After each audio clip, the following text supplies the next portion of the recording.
السلام علیکم ورحمۃ اللہ وبرکاتہ۔ میرا نام برہان الدین ہے اور آج میں نئی بات کے ساتھ آپ کی خدمت میں حاضر ہوں۔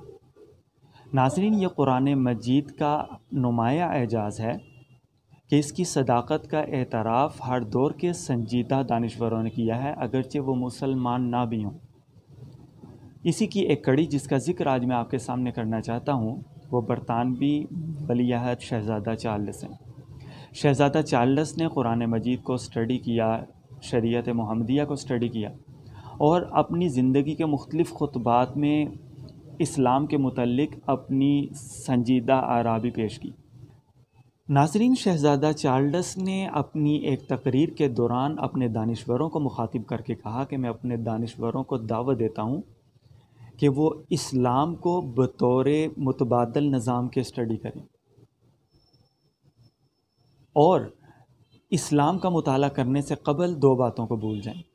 ایک وہ بات کہ ہمارے بڑے اسلام کے متعلق ہمیں کیا کہتے ہیں، اس بات کو اپنے ذہن سے نکال دیں، کیونکہ ہمارے بڑے ظاہری بات ہے کہ اسلام کے متعلق مثبت باتیں ہم سے نہیں کرتے تھے، جس کی وجہ سے اگر ہم ان باتوں کو ذہن میں رکھ کر اسلام کا مطالعہ کریں گے تو ہم ایک اچھے نتیجے پر نہیں پہنچ پائیں گے۔ اور دوسرا، آج کے مسلمان کی طرف نہ دیکھیں کہ آج کا مسلمان کیا کر رہا ہے۔ اگر آج کے مسلمان کی حرکات اور سکنات ہمارے ذہن میں رہیں گی اسلام کو اسٹڈی کرتے وقت، تو تب بھی ہم ایک اچھے نتیجے پر نہیں پہنچ پائیں گے۔ اسی موقع پر میں ایک اور بات کرتا چاہوں کہ برطانوی پارلیمنٹیرین جم مارشل نے بھی ایک موقع پر یہی بات کہی۔ اس نے کہا کہ اسلام کچھ اور ہے اور جو ہمیں کتابوں میں نظر آتا ہے، اور ہمارے بڑوں نے جو ہمیں بتایا ہے اسلام وہ کچھ اور ہے، اور آج کے مسلمانوں کی زندگیوں میں جو ہمیں اسلام نظر آتا ہے وہ کچھ اور ہے۔ اس سے اندازہ لگایا جا سکتا ہے کہ ایک غیر مسلم جب اسلام کو اسٹڈی کرتا ہے تو اسی طریقے سے 2009 کے ظاہری بات ہے کہ آج کے دیے جانے والے عمل اسلام کے احکامات کے مطابق نہیں۔ کانفرنس سے مخاطب ہو کر شہزادہ چارلس نے ماحولیاتی آلودگی کے متعلق کہا، اگر دنیا کو ماحولیاتی آلودگی سے پاک کرنا ہے تو اس کے لیے ہمیں ان اصول اور ضوابط کو اپنانا پڑے گا جو قرآن مجید نے بیان کیے ہیں۔ اسی طرح ایک مرتبہ خطاب کے دوران شہزادہ چارلس نے سامعین کو چونکا دیا جب انہوں نے اسلام کے اہم رکن زکوٰۃ کی تعریف کی اور کہا کہ یہ انسانی مساوات کی ایک شاندار مثال ہے جس کی پیروی ہر انسان کو کرنی چاہیے۔ انہوں نے کہا کہ زکوٰۃ کے نظام کی پیروی کر کے دولت اور طاقت میں توازن برقرار رکھا جا سکتا ہے۔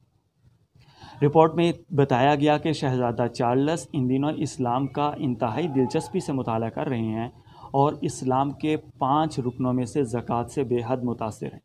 ناظرین، یہ ساری بات آپ حضرات کے سامنے کرنے کا مقصد یہ ہے کہ جب کوئی شخص چاہے وہ غیر مسلم ہی کیوں نہ ہو اسلام کا سنجیدگی سے مطالعہ کرتا ہے تو وہ اسلام کی تعریف کیے بغیر نہیں رہ سکتا، اور اللہ تعالیٰ نے جو احکامات قیامت تک کے لیے انسانوں کو عطا فرمائے ہیں ان احکامات میں اپنے لیے فائدہ جان لیتا ہے۔ لیکن بڑے افسوس سے یہ بات کہنا پڑ رہی ہے کہ غیر مسلم تمام مسلمان ممالک بھی مکمل طور پر اسلامی نظام کو اپنے اپنے ملکوں میں قائم نہیں کر سکے۔ اس کی سب سے بڑی وجہ یہ ہے ہمارے ہاں جتنے بھی حکمران ہیں ان کی نہ تو اسلام کے حوالے سے کسی قسم کی دلچسپی موجود ہے اور نہ ہی وہ اسلام کا مطالعہ کرتے ہیں۔